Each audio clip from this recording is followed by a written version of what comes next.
8월 30일 요엘서 2장 18절에서 32절 말씀으로 여호와의 이름을 부르는 자에 대해서 묵상하겠습니다. 첫 번째 단락입니다. 마음을 찢고 돌아오는 자에게 응답하시는 하나님. 그때 예수께서 자기의 땅을 극진히 사랑하시어 그의 백성을 불쌍히 여기실 것이라. 여호와께서 그들에게 응답하여 이르시기를 내가 너희에게 곡식과 새 포도주와 기름을 주리니 너희가 이로 말미암아 흡족하리라. 내가 다시는 너희가 나라들 가운데에서 욕을 당하지 않게 할 것이며 내가 북쪽 군대를 너희에게서 멀리 떠나게 하여 메마르고 적막한 땅으로 쫓아내리니 그 앞에 부대는 동해로 그 뒤에 부대는 서해로 들어갈 것이라. 상한 냄새가 일어나고 악취가 오르리니 이는 큰 일을 행하였음이니라 하시니라. 하나님은 마음을 찢고 돌아오는 백성을 불쌍히 여기시고 그들에게 응답하여 주실 것에 대하여서도 예언의 말씀을 주십니다. 곡식과 새 포도주와 기름을 흡족한 마음이 생기도록 채워주실 것을 응답하시고 다시는 다른 나라들 가운데서 조롱당하지 않을 것을 약속하십니다. 이스라엘은 북쪽 위치에 있는 강국들로 늘 침략당하기가 일쑤였으나 그 북쪽 군대가 이스라엘을 다시는 침략하지 못하도록 쫓아내시며 앞에 부대인 전위 부대들은 동해인 사해로 후위 부대는 서쪽 지중해로 몰아내어 그곳에서 시체가 썩는 냄새가 코를 찌르게 될 것이라고 알려주십니다. 주께서 구원의 큰 일을 하실 것을 약속하시는 것입니다. 하나님은 죄를 미워하실 뿐이지 죄인은 사랑하시기 때문에 자녀들이 죄악 가운데 살아가는 것에 대하여 애를 태우시다 결국은 메뚜기 떼를 보내어 모든 땅을 황폐케 하시고 강한 구대를 보내셨습니다. 그러나 인간의 속성이 아무것도 의지할 것이 없는 상황이 되어야 그때서야 하나님의 이름을 부르게 되니 하나님은 백성들에게 잠시 고난을 허락하시는 것 뿐입니다. 백성이 고통당하는 것을 원치 않으시는 하나님이에요. 우리들도 말 안 듣는 자녀들에게는 마음 아파하면서도 매를 들게 되는 경우가 있잖아요.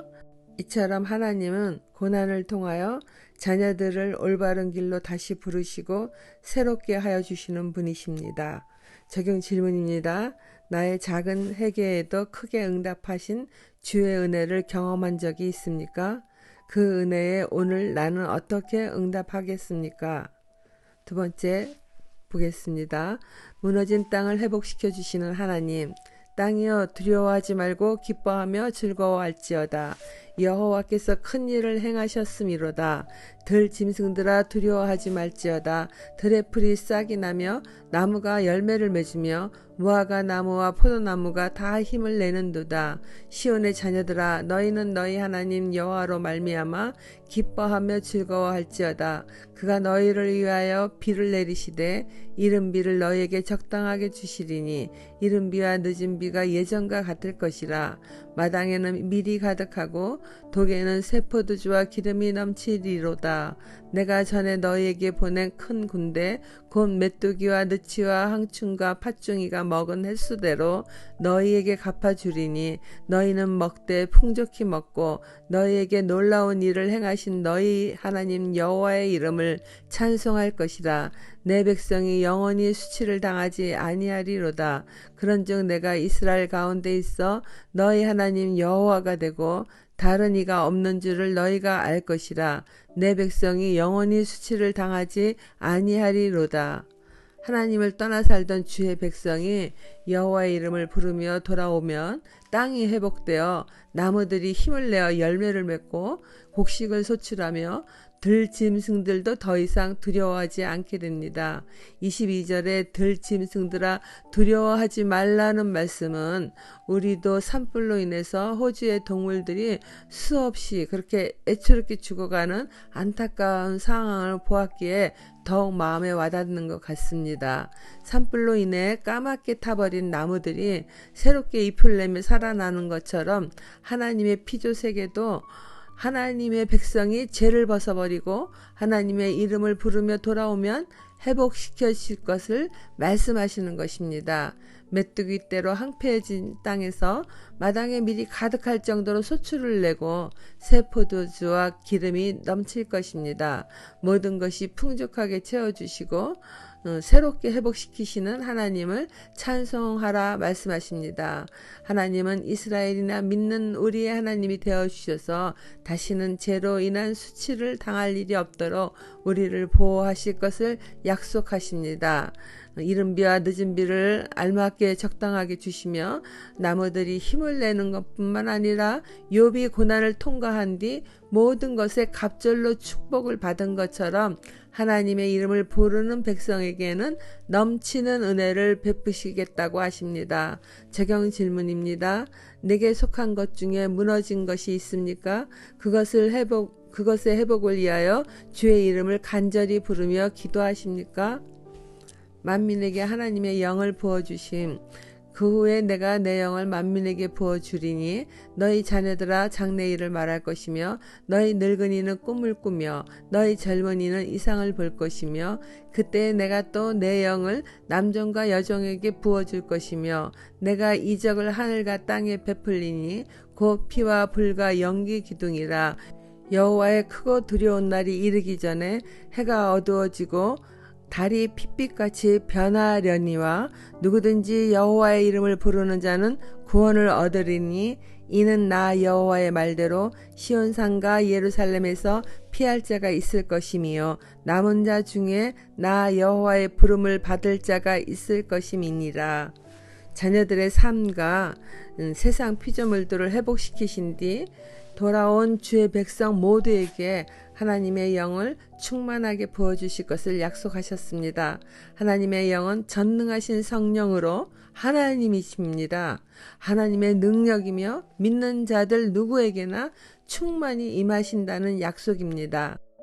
요엘 선지자의 이러한 예언의 말씀은 정말론적 구원받는 모습을 나타내기도 합니다.